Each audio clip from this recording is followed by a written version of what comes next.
Irises are very common plants in the garden, and online I see lots of questions about growing them. When should you divide them? How much sun do they want? How deep should the rhizomes be buried? When do they flower? Should you move them right after flowering or in the fall? The problem with these answers is that they never ask, what type of iris are we talking about? There are hundreds of species of iris, and they are quite variable. Some have bulbs, some have rhizomes. Some flower very early, others midsummer, and even in fall. Before you can answer cultural information about iris, you do have to know which type you have. Now, by type, I'm not talking about the actual cultivar name, although it's nice to know that too. But you have to know the kind of iris you have. And that's what I'm going to help you with in this program. I'm going to give you a fairly simple way to identify the type of iris you have. Once you know that, you'll be able to find the right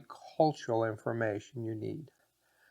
When you mention the word iris to most gardeners, they will immediately think about the German bearded iris. It was so popular in the past that many gardeners think that all iris are German bearded iris. Nothing could be farther from the truth. There are many different types of iris, and in my opinion, some of the others are a better choice for the garden. From Wikipedia, we have the following description for an iris. It is a genus of up to 300 species of flowering plants. Iris are perennial plants growing from creeping rhizomes or from bulbs. They have long, erect flowering stems which may be simple or branched, solid or hollow, flattened, or have a circular cross-section. Iris with flattened leaves, forming a fan, are the most common ones in gardens. As you can see from this description, iris plants can vary quite a bit. The term iris is both the name of the genus and a common name used for iris and iris-like plants. I have divided them into 5 main types. This segregation is not based on scientific taxonomic characteristics. Instead, it is based on cultural requirements and their popularity in the garden.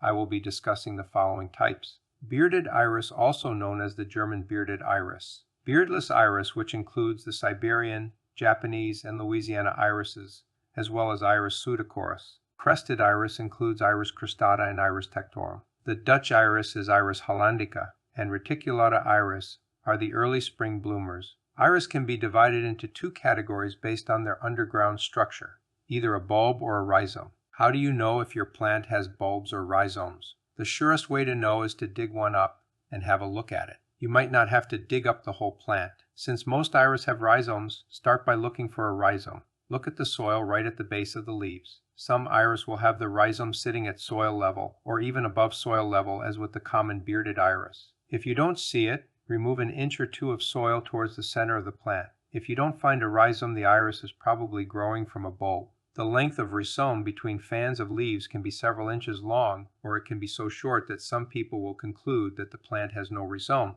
Bulbs will look mostly round or pear-shaped and have a size equal to the tip of your thumb or smaller. They are usually 2 to 5 inches below ground, but they can be shallower than that. There are 2 common types of iris that grow from bulbs, and these are easily distinguished from one another by their bloom time. If your plant has a bulb and blooms in early spring along with snowdrops and before tulips, it is a reticulata type. If your plant has a bulb and blooms in midsummer, it will be a Dutch iris. Most iris grow from rhizomes, and if you have one of these, you will need to have a closer look at the flower in order to identify its type. Most iris have similar looking flowers, but there are a couple of unique characteristics that are used to identify different types of iris with rhizomes, and these include the beard and the crest. An iris has 2 types of petals called falls and standards. The falls are the 3 petals that are curved downwards. They are falling away from the center of the flower. The standards are the 3 petals that are standing straight up. In many iris, the standards and falls are quite distinct, but in some, like the Japanese iris, the standards are mostly horizontal and start looking like falls. In all cases, the standards are the 3 uppermost petals.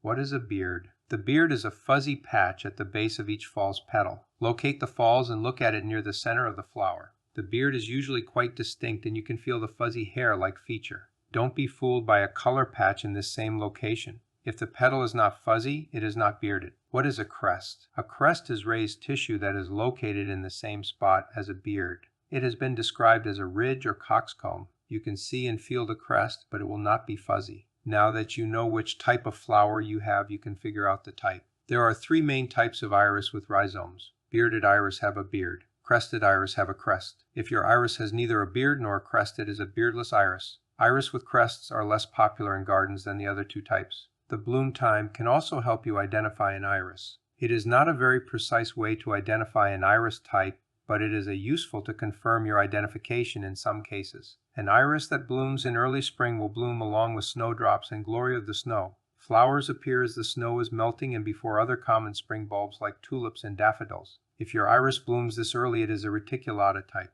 In late spring, tulips and peonies are flowering, and this is the time when the bearded iris flowers. Very short bearded iris will flower earlier, before peonies, and the taller bearded iris flower at about the same time as peonies. Recent breeding of bearded iris has produced cultivars that are repeat bloomers. This means that they can bloom at various times of the year, including late fall. But late spring is their main bloom time. Once the bearded iris are finished blooming, it is time for the summer iris. The Dutch type usually flowers first, followed by several different species of beardless types. If you grow several different beardless types, you can compare their flowering time and use this information to identify the species. But if you only have one of the summer flowering types, it is difficult to identify them based on flowering time.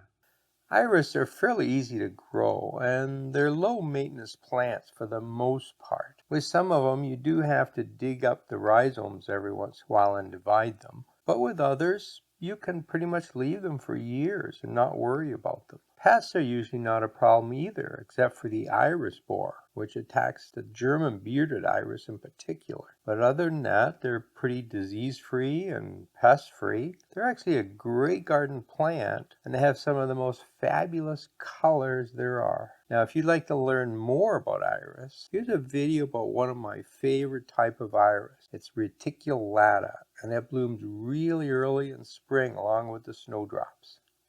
You've got to have these in your garden. Happy gardening.